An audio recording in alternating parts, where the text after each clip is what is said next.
Está escrito no Evangelho segundo Mateus, capítulo 6, versículo 33, o seguinte: Mas buscai primeiro o reino de Deus e a sua justiça, e todas essas coisas vos serão acrescentadas.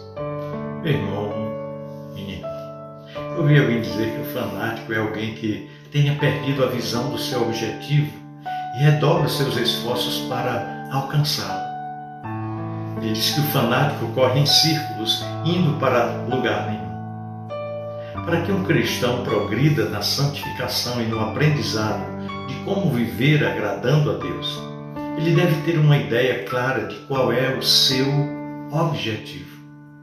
Embora a Bíblia torne muito claro esse objetivo, ele pode ser facilmente esquecido. Esse texto bíblico mencionado por Jesus fala de uma busca. Diz que nós devemos buscar. Buscar significa requerer algo e requer esforço.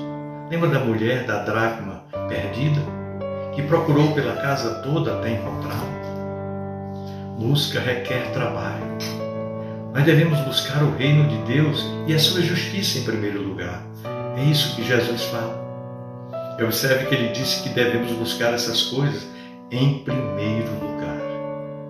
Essa deve ser a nossa prioridade na vida. Buscar o reino de Deus e a sua justiça. Essas são as prioridades da vida cristã, aliás. Mas o que significa isso? Primeiramente, significa a busca do reino de Deus. No mundo cristão, de modo geral, há muita confusão sobre a busca espiritual. Com certa frequência, ouvimos comentários como: meu amigo não é cristão, mas está buscando. Quem já não ouviu isso, né? O que o não cristão está buscando? Bem, sabemos de uma coisa, que ele não está buscando. Não está buscando a Deus. O apóstolo Paulo informa em Romanos 13:11 que não há quem entenda, não há quem busque a Deus. Segundo a Escritura, o não cristão nunca busca a Deus. Lembre-se de como Adão fugiu da presença do Criador depois de pecar e de como Deus o buscou, chamando-o pelo jardim, demonstrando misericórdia e graça mesmo depois do pecado. Pois é, sempre é Deus quem vem à nossa procura. Jesus falou sobre isso. Ele disse que veio buscar e salvar o perdido. Está em Lucas 19, versículo 10. Repare que é Deus quem toma a iniciativa de buscar o pecador. Isso é o que chamamos de graça ou de favor imerecido de Deus. Em seu estado caído, o ser humano pode procurar e procura respostas para os problemas da vida. Porém, não busca a Deus. Isso é fato. Por que então nos parece que o incrédulo está buscando a Deus? Na verdade, eles estão buscando a felicidade, buscando a paz mental, não é isso? O alívio da culpa, uma vida significativa e muitas outras coisas que sabemos que somente Deus pode dar a eles. Mas eles não estão buscando a Deus. Isso é trágico. Estão buscando os benefícios que somente Deus pode dar. É preciso ressaltar isso por uma razão muito importante. Buscar a Deus é um empreendimento cristão. Nós começamos a buscar a Deus no momento da conversão. Embora possamos proclamar ao mundo que nós fomos encontrados por Ele, ironicamente, ainda o estamos buscando. Pois é, buscar a Deus é uma atividade que dura a vida inteira. A última pergunta que os discípulos fizeram a Jesus foi sobre o reino de Deus. Alguns momentos antes de Jesus ascender ao céu, eles perguntaram em Atos 1:8, Senhor, será este o tempo em que restaures o reino a Israel? Depois de dar uma branda repreensão, Jesus deu uma ordem a eles. e disse: olha, vocês serão minhas testemunhas. Pois é, nós somos chamados a buscar o reino e a dar testemunho do reino. Nós devemos buscar o reino e mostrar ao mundo como ele é. Ao ensinar os discípulos a oração do Pai Nosso, Jesus fez de uma forma muito especial, muito delicada, uma associação entre o reino de Deus e a vontade de Deus. Ou seja, o reino de Deus significa senhorio de Deus, tanto na terra como no céu, como ele falou lá na oração do Pai Nosso, no versículo 10. Portanto, buscar o reino significa fazer a vontade de Deus aqui e agora. E nós damos testemunho do reino de Deus ao servirmos a Deus, que é o nosso Rei. Isso é o que agrada a Deus, e agrada bastante. Há uma razão pela qual, na oração do Pai Nosso, Jesus ligou o reino de Deus ao cumprimento da vontade de Deus. É quando ele diz: venha a nós o teu reino, né? Venha o teu reino e faça-se a tua vontade. Então isso forma uma unidade. São dois lados da mesma moeda. O reino de Deus vem quando a vontade de Deus é feita. A conclusão a que chegamos é esta: o objetivo supremo da vida cristã é a obediência a Deus. Segunda coisa que Jesus fala aqui em Mateus 6,33, que devemos buscar o reino de Deus, mas devemos buscar também a justiça de Deus. Isso significa que a busca do reino está associada à busca pela justiça de Deus. Jesus nos manda buscar o reino e a justiça. E essa justiça manifestada pelo próprio Jesus. A vida de Jesus foi um fulgor de justiça. Ele era o Cordeiro sem mácula, o Filho em quem o Pai se comprazia. E as Sagradas Escrituras dizem que ele era consumido pelo zelo pela casa do Pai. É o que está lá em João capítulo 2, versículo 17. Ele disse que a sua comida e sua bebida consistia em fazer a vontade de seu Pai. Ele falou isso em João 4,34. Jesus era o Deus encarnado, mas também era o homem perfeito, isto é, o homem perfeitamente justo e santo. É claro que nós não podemos imitar a sua divindade, mas nós podemos e devemos imitar a sua sincera dedicação e obediência a Deus. Podemos imitar o seu compromisso em agradar o Senhor. Logo que uma pessoa se converte, os cristãos apresentam a ela as prioridades da comunidade cristã, não é verdade? Então, o que acontece? Espera-se que ela tenha um momento devocional diário, um tempo reservado à leitura da Bíblia, um tempo para a oração. Também se espera que ela frequente a igreja para desenvolver a comunhão. Espera-se também que ela tenha um tipo de piedade evidenciado por não maldizer, por não se embriagar, por não fumar e outras coisas semelhantes. O novo convertido logo assume um novo tipo de linguagem. Por exemplo, ele não conta mais nada a ninguém. Ele compartilha as coisas boas que acontecem a ele e passam a ser chamadas de bênçãos. É assim que acontece. É um processo de transformação, de santificação. Isso significa que ele assimilou um tipo de piedade ou, pelo menos, um tipo de linguagem, de comportamento característico da comunidade à qual ele passou a pertencer. No entanto, o conceito bíblico de justiça vai muito além disso. Vai além de devoções diárias e de jargões cristãos. Todos nós sabemos que é perfeitamente possível uma pessoa adotar práticas cristãs, assimilar uma linguagem cristã e, mesmo assim, não ser um cristão autêntico. Pois é, o que caracteriza verdadeiramente um cristão é a sua obediência a Cristo. O próprio Jesus ensinou em João 15,14: vós sois meus amigos, se fizerdes o que eu vos mando fazer. Deus quer que o cristão cresça na fé e na obediência. O erro que muitos cristãos cometem é este: confundir espiritualidade, piedade, com justiça. Qual é o propósito da espiritualidade? Qual é a utilidade da piedade? É nos fazer chegar à justiça. Quando nós confundimos espiritualidade e justiça, na verdade estamos confundindo os fins com os meios. E isso faz com que a espiritualidade ou a piedade seja vista como um fim em si mesmo. Nós ficamos tão preocupados com as formas externas de piedade que muitas vezes acabamos nos esquecendo da justiça. E o Senhor disse: buscar em primeiro lugar o reino de Deus e a sua justiça. O grande erro dos fariseus na época de Jesus foi justamente isso. Eles davam tanta atenção e tanto valor à prática da piedade que eles acabavam se esquecendo da justiça. Como, por exemplo, a guarda do sábado era um mandamento de Deus. Eles tinham de guardá-lo.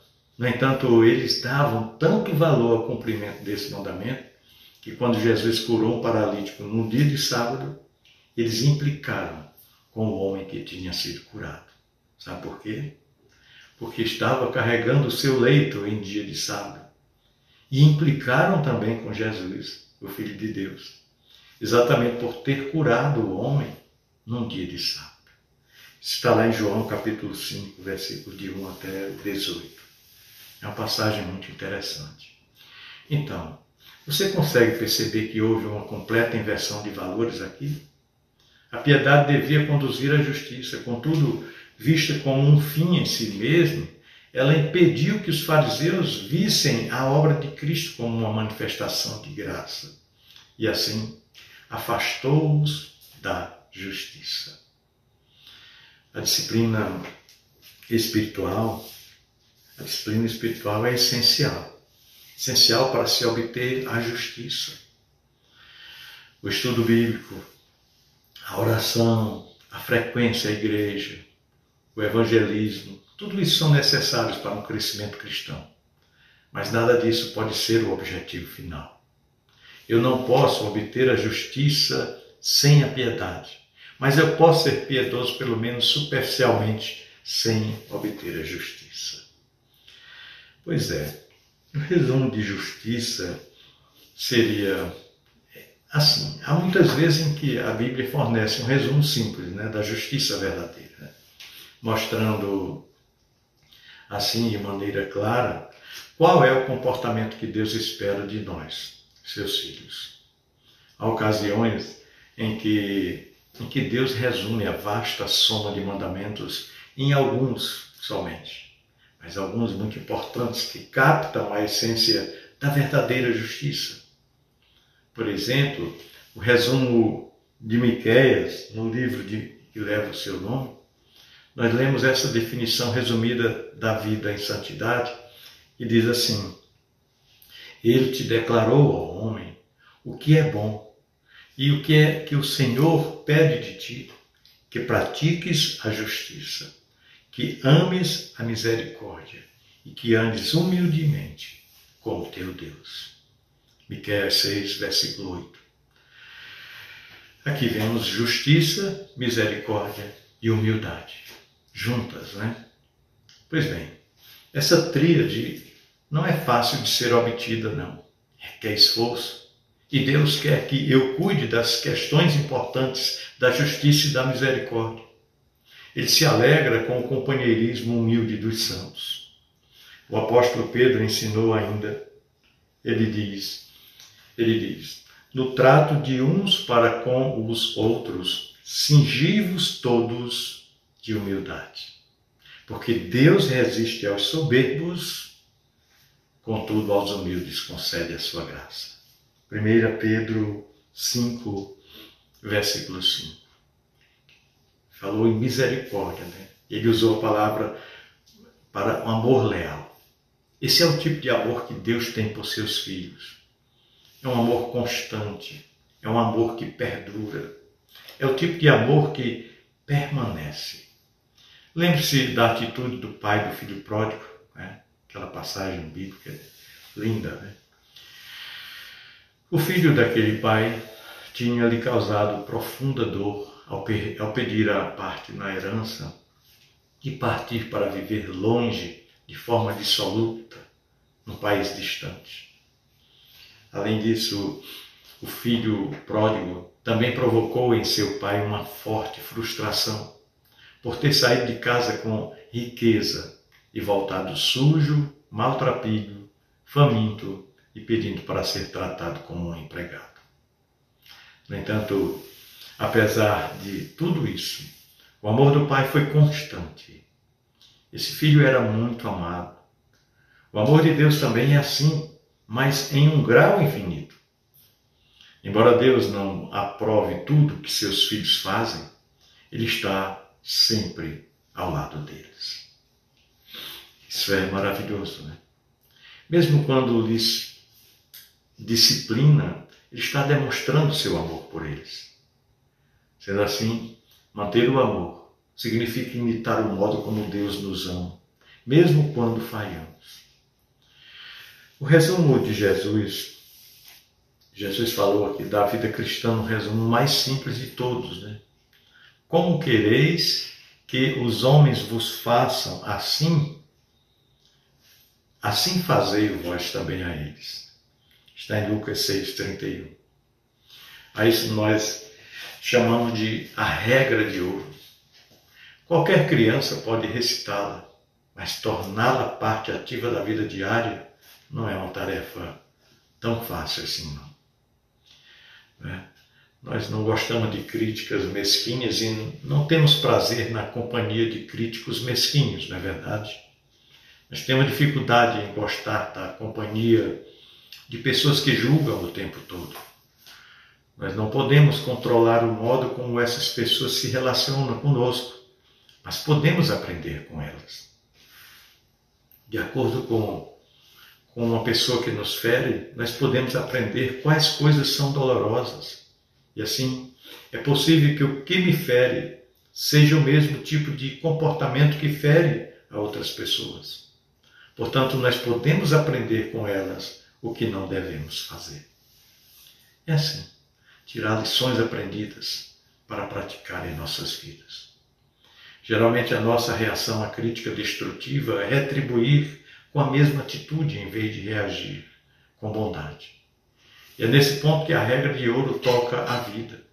Ou seja, fazer aos outros o que queremos que nos façam é simplesmente uma questão de bondade. Isso, porém, é mais do que uma simples questão de bondade. É mais que uma simples questão de cortesia. É mais do que empatia, que é o termo moderno para esse tipo de situação. Significa fazer o que é certo. Significa fazer o que agrada a Deus. Pois é, a justiça que Jesus recomenda buscarmos significa vida correta, vida organizada. Significa tratar as pessoas da maneira correta. Significa viver com integridade. Uma pessoa justa é aquela em quem podemos confiar. A sua integridade é consistente. Ela não está à venda. Uma pessoa justa é moral sem ser moralista. Uma pessoa justa é piedosa sem ser legalista. Ela quer tratar as pessoas da mesma maneira correta porque tem o grande desejo de agradar a Deus, o Deus de amor. Resumo de Tiago quanto a isso, o autor da carta que leva o seu nome, provavelmente se tratasse de um irmão de sangue de Jesus. O seu resumo quanto à verdadeira justiça pode ser chocante para alguns cristãos, pois ele diz assim: a religião pura e sem mácula para com o nosso Deus e Pai é esta: visitar os órfãos e as viúvas nas suas tribulações, e a si mesmo guardar-se incontaminado do mundo. Tiago 1, versículo 27. A verdadeira religião significa visitar os órfãos e as viúvas, é o que ele diz. Mas por que Tiago diz isso? Porque ele descobriu que a verdadeira justiça é orientada para as pessoas. No mundo antigo, o órfão e a viúva eram desamparados na sociedade. Eles estavam propensos a sofrer pressões financeiras. Eles eram legalmente fracos e, acima de tudo, sofriam a pressão emocional da dor da solidão. Uma rápida consulta a uma concordância bíblica é suficiente para mostrar o quanto Deus se preocupava com essas pessoas.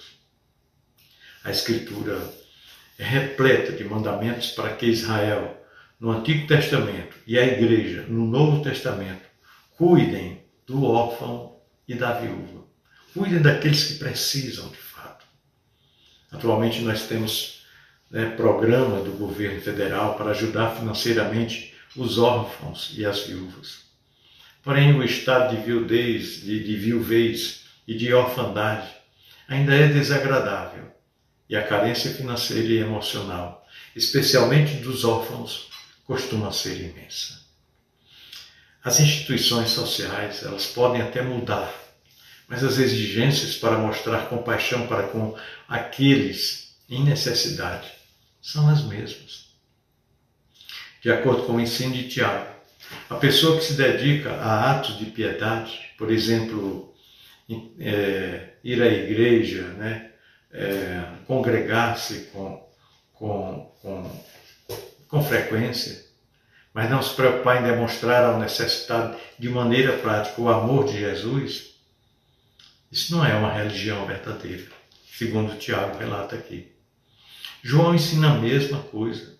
Ele diz: ora, aquele que possuir recursos deste mundo e vir a seu irmão padecer necessidade e fechar-lhe o coração, como pode permanecer nele o amor de Deus? E ele continua: filhinhos, não amemos de palavras, nem de língua, mas amemos de fato e de verdade. 1 João 3, versículo 17 e 18.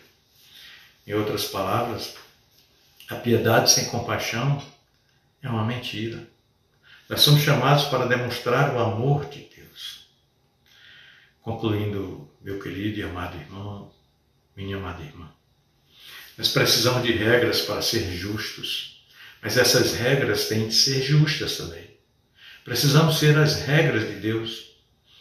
Na palavra do Pai, encontramos regras adequadas para agradar a Ele com uma vida justa.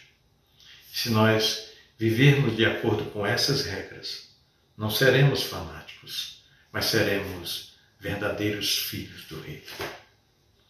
Deus abençoe sua vida, meu querido e amado irmão. Deus guarde e proteja de todo o mal a sua família. Um grande abraço.